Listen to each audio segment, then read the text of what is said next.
Mother and daughter murdered in Olympic Gardens. People, welcome back to Yard and Abroad TV. Please remember to hit the subscribe button, turn on post notification, like, comment, share, and subscribe. As I said, if you're not familiar with this channel, we talk about issues in Jamaica, the Caribbean, and the whole world, people.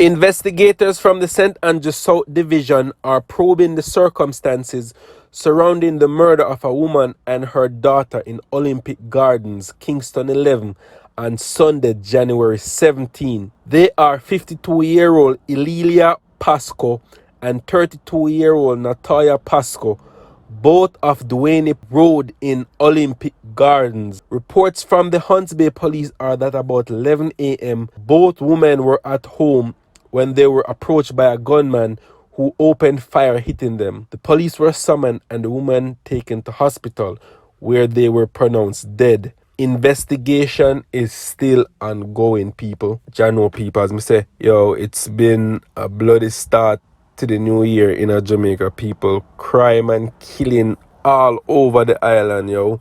People, we need to do better. Get a youth, we need to do better. When you're not going to realize that killing each other is not going to solve anything, is not the problem. Put on the gun. My condolences goes out to the family of these two ladies, like Jano people. A mother and a daughter gone. Jano people. Yo, once we get more information, people, you know so I'm updating upon this. Alright, much love and appreciation from Yard and Abroad TV.